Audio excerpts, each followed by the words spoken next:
الحمدللہ وکفا وسلام علی عبادہ الذین اصطفیٰ اما بعد فاعوذ باللہ من الشیطان الرجیم بسم اللہ الرحمن الرحیم ان الدین عند اللہ الاسلام۔ دوستو، تاخیر کے لیے تھوڑی معذرت۔ یہ جو موضوع ہے کہ اسلام نے دنیا کو کیا دیا، سچ پوچھئے تو جب ہم اس خاص پس منظر میں پڑھنے کی کوشش کرتے ہیں یا دیکھتے ہیں کہ عام طور پہ اسکالرز نے کیا لکھا ہے یا اس پورے موضوع کو کس زاویے سے دیکھا ہے، تو مادی خیالات کا اتنا اثر ہے، مادیت کا، کہ عام طور پہ دنیا یہ دیکھنا چاہتی ہے کہ کیا کیا ایجادات ہیں جو مسلمانوں نے کی ہیں، کیا کیا سہولتیں ہیں جو دنیا کو مسلمانوں سے ملی ہیں، جبکہ ہم جب یہ دیکھتے ہیں کہ اسلام نے دنیا کو کیا دیا تو یہ ایجادات اسلام کے ذریعے دی گئی ان بڑی چیزوں کے مقابلے میں کوئی حیثیت ہی نہیں رکھتی ہیں۔ یعنی آپ ذرے اور پہاڑ کو ملانے کی کوشش کر رہے ہیں، آپ سمندر اور قطرے کو ملانے کی کوشش کر رہے ہیں۔ سمندر کا قطرے اور سمندر کا تعلق ہے کہ قطرہ بہرحال سمندر سے ایک رشتہ رکھتا ہے، لیکن قطرہ ہی سمندر نہیں ہے۔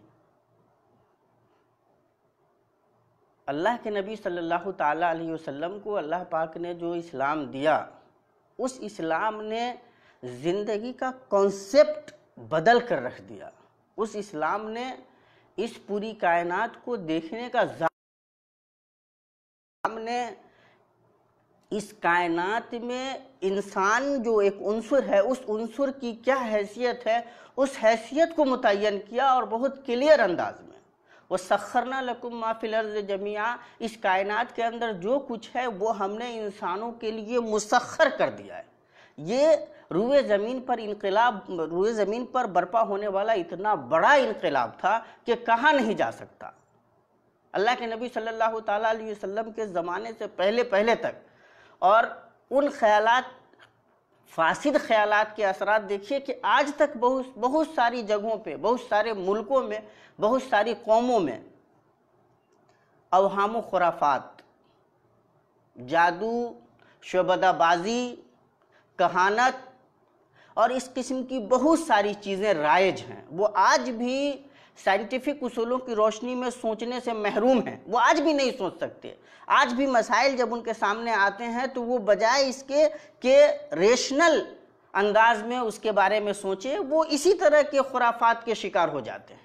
اسلام نے، رسول پاک صلی اللہ تعالیٰ علیہ وسلم پر اترنے والے دین نے انسان کو اللہ تبارک و تعالیٰ سے جوڑا کہ خالق کائنات اللہ ہے، اس کی عبادت کرو، اس کے تقدس کو سمجھو، اور اس کے بعد یہ پوری کائنات اس خالق کی بنائی ہوئی ہے اور تمہارے لیے مسخر کی گئی ہے، اس لیے تم اپنے عقل و شعور کا استعمال کر کے اس دنیا کو جتنی زیادہ بہتر بنا سکتے ہو بناؤ، جتنا بہتر اس کا استعمال کر سکتے ہو کرو۔ لا تسجدوا للشمس ولا للقمر واسجدوا للہ الذی خلقہن ان کنتم ایاہ تعبدون۔ دیکھو، تم نہ تو سورج کی پوجا کرو، نہ چاند کی عبادت کرو، اور عبادت کرو تو اللہ تبارک و تعالیٰ کی، جس نے ان دونوں کو پیدا کیا ہے۔ اگر تم واقعتاً عبادت کرنا چاہتے ہو، یہ بہت بڑا انقلاب ہے کہ چاند اور سورج کو انسانوں کے لیے مسخر کیا جائے، کائنات کو انسانوں کے لیے مسخر کیا جائے، اور انسان کو بتایا جائے کہ تم صرف اللہ تبارک و تعالیٰ کے آگے جھکو، بقیہ کائنات کی جتنی چیزیں ہیں وہ تمہارے لیے ہیں، تم ان کا استعمال کر سکو اپنے شعور کا، اور اللہ تبارک و تعالیٰ نے تمہیں یہ صلاحیتیں دی ہیں کہ تم ان کا استعمال کر سکو۔ تو اگر انصاف کی نظر سے دیکھیے تو اسلام نے یہ بڑا پیغام دیا، یہ بڑا عقیدہ دیا، یہ بڑا تصور زندگی دیا کہ انسان بنیاد ہے اللہ تبارک و تعالیٰ کی مخلوقات میں، اور کائنات اس کے لیے بنائی گئی ہے۔ وہ اس کائنات کو زیادہ سے زیادہ ڈیولپ کر سکتا ہے، بہتر کر سکتا ہے، اپنے لیے سہولتیں فراہم کر سکتا ہے۔ اسلام کے اسی تصور نے اگر آپ دیکھیں گے تو 23 سال کی مدت ہے رسول پاک صلی اللہ تعالیٰ علیہ وسلم کی نبوی مدت۔ اللہ کے نبی صلی اللہ علیہ وسلم کو نبوت ملنے کے بعد اللہ کے نبی صلی اللہ علیہ وسلم 23 سال تک زندہ رہے۔ اس 23 سال کی مدت میں آپ دیکھیے کہ وہ لوگ جو بیچارے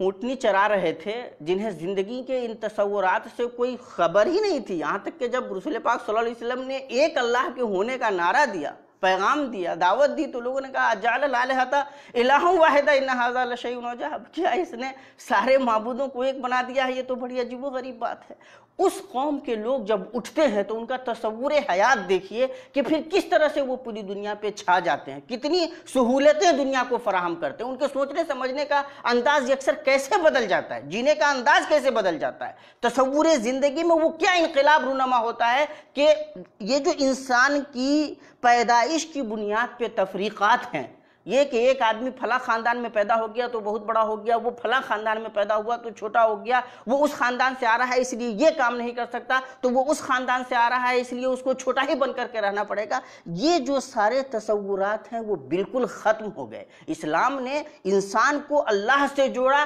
کائنات کو اس کے لیے مسخر کیا، یہ ذہن دیا، یہ عقیدہ دیا، اور یہ بتلایا کہ آن دا بیسس آف برتھ، پیدائش کی بنیاد پہ کوئی کسی خاندان میں پیدا ہو جائے اس لیے وہ بڑا نہیں ہو جاتا، وہ مقدس نہیں ہو جاتا، وہ معظم نہیں ہو جاتا، اب وہ یہ نہیں ہو جاتا کہ اب وہ جو چاہے کرے، یا پھر ساری جو نعمتیں اللہ تبارک و تعالیٰ کی ہیں، سہولتیں کائنات کی ہیں، اس کے لیے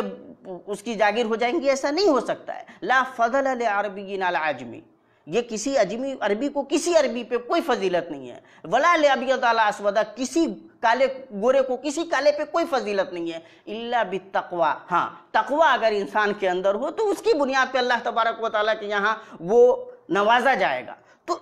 تصور زندگی کا جو اسلام نے دیا، یہ جو عقیدہ دیا، یہ جو پورا نقشہ حیات بنایا اسلام نے کہ کسی کو کسی پہ کوئی فضیلت نہیں ہے، انسان ہونے کی بنیاد پہ، مسلمان ہونے کی بنیاد پہ، آن دا بیسس آف برتھ، پیدائش کی بنیاد پہ برابر ہے۔ اس کے اعمال اسے اچھا کرتے ہیں، اس کا کرم ہے جو اسے اچھا کرتا ہے، کسی پریوار کے آنے کی وجہ سے نہیں۔ اس لیے دیکھیے یہ انقلاب، یہ ایسا نہیں کہ بس ہوائی رہی، تعلیمات بہت بڑی تھیں، بلند تھیں، لیکن ان کا کوئی امپیکٹ نہیں پڑا، نہیں۔ رسول پاک صلی اللہ تعالیٰ علیہ وسلم نے پھر تربیت کی صحابہ کرام رضوان اللہ تعالیٰ علیہم اجمعین کی، تو اسی طرح حضرت ابو ذر غفاری رضی اللہ تعالیٰ عنہ سے جب اسی طرح کی کوئی ایک غلطی ہوئی تو اللہ کے نبی صلی اللہ علیہ وسلم نے انہیں بہت سلیقے سے سمجھایا، انکا امرؤ فیک جاہلیہ، تم ایک ایسے آدمی ہو جس میں جاہلیت پائی جاتی ہے، یہ نسلوں کی بنیاد پہ برتری کا تصور جاہلیت ہے، اسلام نہیں ہے۔ حضرت عمر رضی اللہ تعالیٰ عنہ ایک زمانے میں حبشی غلام رہے، حضرت بلال رضی اللہ تعالیٰ عنہ مؤذن رسول ہیں۔ اسلام میں کتنا بڑا شرف ہے یہ جو حضرت بلال رضی اللہ تعالیٰ عنہ کو ملا۔ اس بلال کو اللہ کے نبی صلی اللہ تعالیٰ علیہ وسلم کے دوسرے خلیفہ حضرت عمر بن خطاب رضی اللہ تعالیٰ عنہ سیدنا بلال، ہمارے سید، ہمارے سردار بلال کہتے ہیں۔ تو یہ جو تصور زندگی کا بدلا گیا، یہ اسلام نے کیا۔ اسلام نے اس طرح سے ایک تو جو خرافات تھے، کوئی معاملہ ہوا آپ نے اس کو اللہ سے چھوڑ کر کے کہیں اور جوڑا، اور خود کو اتنا کمزور کر لیا کہ آپ جنوں کے تصور میں آ گئے، آپ بہت ساری شعبدہ بازیوں کے شکار ہو گئے، آپ کو خرافات نے گھیر لیا، اوہام نے گھیر لیا، اور عقل پہ پردے ڈال دیے، آپ کے شعور کو ختم کر دیا۔ اسلام نے ان تمام بندشوں کو ختم کیا۔ اسلام نے کہا کہ یہ سب کچھ نہیں ہے، آپ ان گورکھ دھندوں سے نکلو، آپ اپنا تعلق اللہ تبارک و تعالیٰ سے بناؤ، اور پھر اس کائنات کے سب سے اہم عنصر ہو کر اس کائنات کو مسخر کر لو، اپنے ہینڈ میں کر لو دنیا مٹھی میں کا۔ یہ تصور اسلام نے دیا کہ یہ آپ کے لیے، اللہ پاک نے آپ کے لیے بنایا ہے، اس کو اپنے مٹھی میں کرنے کی کوشش کرو، سجدہ مت کرو، انہیں پوجا مت کرو، انہیں اپنے سے بڑھ کر مت سمجھو، بلکہ انہیں مسخر کرنے کی کوشش کرو۔ یہ تصور دراصل بہت بڑا انقلاب تھا۔ انسانوں کو ہمیشہ ترقی سے روکنے والی چیزیں آپس کی ڈسکریمنیشن تھی، تفریق تھی، یہ کہ تم بڑے ہو ہم چھوٹے ہیں، ہم چھوٹے ہیں تم بڑے ہو، یہ جو تصور تھا اسلام نے اس کو بالکل ختم کر دیا۔ ایک تیسری بڑی رکاوٹ کبھی بھی انسانی تاریخ کا مطالعہ کر لیجئے تو ایک بڑی رکاوٹ یہ تھی کہ آدھی آبادی کو، انسانوں کی آدھی آبادی کو کبھی کچھ سمجھا ہی نہیں گیا، عورتوں کو کوئی حیثیت دی ہی نہیں گئی، اس کا کوئی مقام بنایا ہی نہیں گیا، اسے تمام برائیوں کی جڑ بتایا گیا، کیا کیا عجیب و غریب قسم کے فلسفے اس سے جوڑے گئے۔ اسلام نے نہایت سلیقے سے اسے اس کا جائز مقام دیا، ایک سماجی مقام دیا، وراثت میں اس کا حصہ بنایا، اسے بیٹی، بیوی، بہو، ہر ایک حیثیت سے اس کا جو متعین مقام بنتا ہے وہ مقام دیا، اس کی اپنی شخصیت کو ڈیولپ کیا اسلام نے، اس کی جو اپنی ایک شخصیت بنتی ہے بحیثیت ایک انسان کے، اس شخصیت کی اسلام نے حفاظت کی، اسے ترقی دی، اسے مضبوط کیا۔ چنانچہ اس کا یہ حق بنا کہ اس کی اجازت کے بغیر اس کی شادی نہیں ہو سکتی، اس کا یہ حق بنا کہ وراثت میں اس کا حصہ ہوگا، اس کا یہ حق بنا کہ اگر اپنے شوہر کے ساتھ وہ زندگی گزارنے کے راستوں کو صحیح طریقے سے نہیں دیکھ پاتی ہے، مرد اس کا درست نہیں ہے، تو ویسی صورت میں وہ نکاح کو فسخ کرنے کا مطالبہ کر سکے، خلا کرا کر کے الگ ہو سکے۔ اسلام نے اس کو یہ حق دیا کہ وہ تجارت کر سکے، اس کا مال اپنا ہو، وہ اپنے مال میں تصرف کر سکے، وہ جس طرح چاہے اس مال کو اپنے انداز میں خرچ کر سکے۔ یہ جو تصور ہے اسلام کا، پھر فکر و نظر کی اسلام نے اس کو آزادی دی، وہ تعلیم حاصل کر سکتی ہے۔ اللہ کے نبی صلی اللہ تعالیٰ علیہ وسلم نے اپنے بیویوں کو جہاں سارے اسلامی احکام و فرامین بتلائے، وہیں عورتوں کے لیے آپ نے بہت سارے ایام خاص کیے کہ آپ ان میں ان کی تربیت کر سکیں، ان کو باضابطہ ایجوکیٹ کر سکیں اور وہ اپنے آپ کو اس قابل کر سکیں۔ رسول پاک صلی اللہ علیہ وسلم کے زمانے کی صحابیاں اللہ کے نبی صلی اللہ علیہ وسلم کے پاس آ کر کے باضابطہ سوالات کرتی ہیں، پوچھتی ہیں، علم حاصل کرتی ہیں۔ تو یہ جو جتنی سماجی بندشیں تھیں خواتین کے لیے، اسلام نے ان بندشوں کو کاٹا ہے، ان کے جینے کے راستے باضابطہ کھولے ہیں، انہیں ان کا مقام دیا ہے۔ اور آج کی دنیا کی طرح نہیں جو ہلہ تو بہت کرتی ہے لیکن ایک کموڈیٹی کے طور پہ، ایک سامان تعیش کے طور پہ عورت کو پیش کرتی ہے۔ آپ نے دیکھا ہوگا، کبھی غور کریں تو عام ایسی چیزوں کو بیچنے کے لیے جن سے عورت کا کوئی تعلق نہیں ہو، ان کے جسموں کی نمائش کی جاتی ہے۔ مجھے یاد پڑتا ہے ایک زمانے میں ایک سیمنٹ کا اشتہار آتا تھا اور اس اشتہار سے ایک نیم برہنہ خاتون، جوان دوشیزہ خاتون نکلتی تھی اور پیچھے سے بیک گراؤنڈ سے آواز آتی تھی، اس میں کچھ خاص ہے۔ تو یہ جو کام کیا گیا، عورتوں کو بے عزت بے آبرو کرنے کا کام اس تہذیب نے کیا۔ آج کی دنیا جو سوچتی ہے کہ وہ اس کو بہت مہذب کر رہی ہے، اور می ٹو موومنٹ آنے کے بعد یہ تصور تو بہت کھل کر کے سامنے آ چکا ہے کہ اس چکا چوند والی دنیا کے پیچھے کی حقیقت کیا ہے۔ اسلام نے عورتوں کو اس کے جائز حقوق دینے کے ساتھ ساتھ تحفظ دیا، مرد کی ذمہ داری رکھی کہ عورت کی حفاظت کرنی ہے، اس کی آبرو کی حفاظت کرنی ہے، اسے آپ کو تحفظ فراہم کرنا ہے، اسے کوئی برائی نہیں پہنچنے دینی ہے۔ یہ مردوں کے اوپر لازم کیا، مکلف کیا گیا مردوں کو کہ آپ کی ذمہ داری ہے تو عورتوں کو کھانے پینے کا نظم کر کے دیجئے، یا آپ کی ذمہ داری ہے کہ ان کا خیال رکھیے، آپ کی ذمہ داری ہے کہ ان کے جذبات کا خیال رکھیے، آپ کی ذمہ داری ہے کہ ان کی کمزوری کا ناجائز فائدہ مت اٹھائیے۔ یہ جو پورا تصور اسلام نے، یہ جو حقوق کو سلیقے سے باضابطہ کہ حقوق بھی دینے ہیں، تحفظ بھی فراہم کرنا ہے، عورتوں کو سامان تعیش نہیں بنا کر رکھ دینا ہے، ایک کموڈیٹی بنا کر نہیں رکھ دینا ہے، یہ اسلام نے کیا۔ یہ جو ڈسکرمنیشن تھی، عورتوں کو کچھ نہیں سمجھا جاتا تھا۔ حضرت عمر رضی اللہ تعالیٰ عنہ رسول پاک صلی اللہ تعالیٰ علیہ وسلم کے پاس اس وقت آئے جب وہ کچھ دو لوگوں کے بیچ معاملہ ہو رہا تھا، تو ان کی اہلیہ نے، حضرت عمر رضی اللہ تعالیٰ عنہ کی اہلیہ نے، حضرت عمر اپنے کسی ساتھی سے کسی معاملے میں بات کر رہے تھے تو ان کی اہلیہ نے بھی کچھ رائے زنی کی۔ انہوں نے کہا تمہیں کیا مطلب ہے، تم عورت ہو، ادھر ہی رہو۔ تو ان کی اہلیہ نے کہا واہ بڑی عجیب بات ہے ابن خطاب، تم تو ہمیں اس قسم کی باتوں سے روکتے ہو اور تمہاری بیٹی حفصہ تو رسول پاک صلی اللہ تعالیٰ علیہ وسلم سے مطالبے کرتی ہے، باتیں کرتی ہے۔ کہ اچھا ایسا ہے۔ حضرت عمر رضی اللہ تعالیٰ عنہ رسول پاک صلی اللہ تعالیٰ علیہ وسلم کی بیوی حضرت ام سلمہ کے پاس آئے اور کہا تو ام سلمہ نے ان کو اچھی خاصی ڈانٹ پلائی، کہا کہ ابن خطاب تمہارا عجیب معاملہ ہے، ہر معاملے میں دخل دیتے ہو، یہاں تک کہ اب ہمارے ازدواجی معاملات میں آ کر کے تم نے دخل دینا شروع کر دیا ہے، یہ ٹھیک بات نہیں ہے۔ حضرت عمر رضی اللہ تعالیٰ عنہ نے رسول پاک صلی اللہ علیہ وسلم سے کہا کہ اللہ کے نبی صلی اللہ علیہ وسلم پہلے تو ہم عورتوں کو کچھ سمجھتے ہی نہیں تھے، اور اب تو وہ مطلب کیا سے کیا ہو رہی ہیں۔ تو یہ آپ اندازہ لگا سکتے ہیں کہ اس سماجی زندگی کو اللہ کے نبی صلی اللہ تعالیٰ علیہ وسلم نے عورتوں کے لیے کتنا بدلا، کہ نہ صرف یہ کہ وہ اپنے حقوق کا مطالبہ کرتی ہیں، بلکہ وہ یہ جرأت پیدا کر لیتی ہیں کہ کیا کہنا ہے اور کیا نہیں کہنا ہے۔ خود حضرت عمر رضی اللہ تعالیٰ عنہ کی زندگی سے ایک اور مثال ملتی ہے۔ اچھا، حضرت عمر رضی اللہ تعالیٰ عنہ کی زندگی سے مثال دینے کا مطلب یہ ہے کہ عام طور سے حضرت عمر رضی اللہ تعالیٰ عنہ جلال کے آدمی ہیں، قوت کے آدمی ہیں، شیطان تک ان کے راستے میں آنے کی جرأت نہیں کرتا ہے، اتنا ڈرتا ہے۔ وہ ایمانی جو صلابت ہو سکتی ہے، جو قوت ہو سکتی ہے، جو تقوی کی ایک اعلیٰ بنیاد اور ایک معیار اعلیٰ ہو سکتا ہے، اس کو حضرت عمر رضی اللہ تعالیٰ عنہ ریپریزنٹ کرتے ہیں۔ ان کو اچھا نہیں لگتا ہے کہ ان کی اہلیہ نماز پڑھنے کے لیے مسجد جائیں، لیکن ان کی اہلیہ نماز پڑھنے کے لیے مسجد جاتی ہیں، بخاری شریف کی روایت ہے۔ تو لوگ کہتے ہیں ان کے اہلیہ سے کہ حضرت عمر کو اچھا نہیں لگتا تو آپ کیوں نہیں گھر ہی میں نماز پڑھ لیتی؟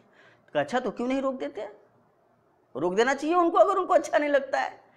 تو انہوں نے کہا کہ نہیں، آپ کو پتا ہے کہ وہ نہیں روک سکتے، رسول پاک صلی اللہ علیہ وسلم نے آپ لوگوں کو اجازت دی ہوئی ہے کہ آپ چاہیں تو مسجدوں میں جا کر نماز پڑھ سکتی ہیں، وہ آپ کو روک نہیں سکتے، یہ آپ بھی جانتی ہیں۔ تصور جو یہاں پہ سمجھنے کا ہے وہ یہ ہے کہ حضرت عمر رضی اللہ تعالیٰ عنہ کی یہ خواہش نہیں ہے، ان کو یہ اچھا نہیں لگ رہا، لیکن وہ روک نہیں سکتے۔ اسلام نے وہ بلندی، وہ قوت عطا کر دی۔ ایک جذبہ ہے، ایک اچھا نہیں لگ رہا ہے کہ ہاں بیوی جا رہی ہے، لیکن روک نہیں سکتے، یہ جرأت۔ میں نے ایک جگہ کہا تو ایک صاحب کو لگا کہ میں حضرت عمر رضی اللہ تعالیٰ عنہ کی شان میں گستاخی کر رہا ہوں۔ نہیں، یہ حضرت عمر رضی اللہ تعالیٰ عنہ کا ایمان تھا کہ ان کو یہ جرأت کرنے ہی نہیں دے گا کہ اب وہ اپنی عورت کو زبردستی روک دے۔ تو اسلام نے عورتوں کو اتنا مضبوط کر دیا کہ وہ حضرت عمر رضی اللہ تعالیٰ عنہ جیسے آدمی کے سامنے بھی ڈٹ کر کے حق اور سچ کا باضابطہ اظہار کرتی ہیں اور بتلاتی ہیں کہ ہاں اسلام نے ہمیں کس طرح سے کیا دیا ہے، نہیں دیا ہے، اور آپ کی کیا ذمہ داری بنتی ہے۔ تو جو حقوق اور واجبات ہیں، جو ذمہ داریاں ہیں، اسلام نے کتنے بہتر طریقے سے اس کو انڈر لائن کیا۔ تو یہ جو ڈسکریمنیشن تھی، یہ جو جینڈر کی ڈسکریمنیشن تھی، عورتوں کو کچھ نہیں سمجھا جاتا تھا، اسلامی پوری انسانی تاریخ نے اسلام میں پہلی مرتبہ نہ صرف یہ کہ حقوق متعین کیے، ذمہ داریاں متعین کی، بلکہ وہ تمام راستے بند کر دیے جو عورتوں کے عام طور سے انسلیو کرنے کے ذریعہ تھے، جو ان کو قیدی بنانے کے، انہیں بے آبرو کرنے کے ذرائع تھے۔ اسلام نے نکاح کو 4 پہ لے جا کر کے متعین کر دیا کہ آپ 4 سے زائد نہیں کر سکتے۔ اسلام نے طلاق دینے کا ایک باضابطہ نظام بنا دیا، اور اتنا مضبوط نظام کہ کہا نہیں جا سکتا۔ کبھی اس حیثیت سے لوگ غور کرتے ہی نہیں۔ کبھی اگر آپ غور کیجئے کہ ایک ایسا معاشرہ جس میں مرد جتنی چاہے شادی کر لیتا تھا، جب چاہتا تھا ڈم کر دیتا تھا اپنی وائف کو، اسلام نے 4 پہ اس کو نہ صرف یہ کہ متعین کیا، بلکہ ایک مرد کی ذمہ داری رکھی کہ اس عورت کی ساری ذمہ داریاں تمہیں پوری کرنی ہے، عزت و آبرو کی ذمہ داری پوری کرنی ہے، تمہیں اس کو تحفظ دینا ہے، کھلانا پلانا ہے، سلیقے سے رکھنا ہے، اپنی استطاعت کے مطابق اس کی ساری ذمہ داریاں تمہیں ادا کرنی ہے، اور ساتھ ہی عورت کو یہ حق دیا کہ وہ وارث ہو سکتی ہے، اس کا مال ہے تو اس میں تجارت کر سکتی ہے، اپنے مال میں تصرف کر سکتی ہے، اور مرد اس معاملے میں کچھ نہیں کر سکتا ہے۔ طلاق دینے کا نظام بنایا، یہ نہیں کہ جب من میں آیا آپ نے چھوڑ دیا اور چل دیے، ایک باضابطہ نظام بنایا۔ رسول پاک صلی اللہ تعالیٰ علیہ وسلم کے زمانے میں جب حضرت عبداللہ بن عمر رضی اللہ تعالیٰ عنہ نے اپنی اہلیہ کو ایام حیض میں، جب وہ ایام سے چل رہی تھی، MC چل رہا تھا ان کا، اس وقت جب انہوں نے طلاق دی تو رسول پاک صلی اللہ علیہ وسلم بالکل ناراض ہو گئے اور کہا کہ فلیراجعھا، وہ پھر سے دوبارہ اس کو اپنی زوجیت میں رکھے، بعد میں طلاق دے گا جب وہ پاک ہو جائے گی۔ تو یہ نظام دیا باضابطہ، ایسے آپ ڈمپ نہیں کر سکتے۔ آج کی اس روشن مہذب دنیا کو بتلائیے کہ اسلام نے عورت کو کس طریقے سے ہر چہار جانب سے تحفظ دیا۔ میں تو اکثر کہتا ہوں کہ اگر مرد کو قوامیت دی گئی تو یہ تو باڈی گارڈز بنائے گئے ہیں، اور بڑے لوگوں کے باڈی گارڈز ہوتے ہیں، جو بہت بڑے لوگ ہوتے ہیں، ان کو تحفظ فراہم کیا جاتا ہے۔ زندگی میں یا کسی بھی دنیا کے کسی بھی حصے میں چلے جائیے، باڈی گارڈز ان کے ہوتے ہیں جو بہت عظیم لوگ ہوتے ہیں۔ ہماری بیٹیاں، بیویاں، ہماری عورتیں بہت عظیم ہیں، اس لیے ہم مرد ان کے باڈی گارڈز ہیں۔ ہم باپ، بھائی، شوہر، بیٹے، یہ باڈی گارڈز ہیں، یہ اتنے عظیم ہیں کہ ان کو بہرحال تحفظ کی ضرورت ہے۔ تصور اسلام نے اتنے اہم طریقے سے دیا۔ تھوڑا اب ذرا سا آپ دیکھیے کہ جو اوہام و خرافات تھے وہ اسلام نے ختم کر دیے، اللہ کا بندوں سے رشتہ جوڑا، کائنات کو ہمارے لیے مسخر کیا، انسانی بنیادوں پہ، پیدائش کی بنیادوں پہ جو ڈسکریمنیشن تھی، تفریق کی،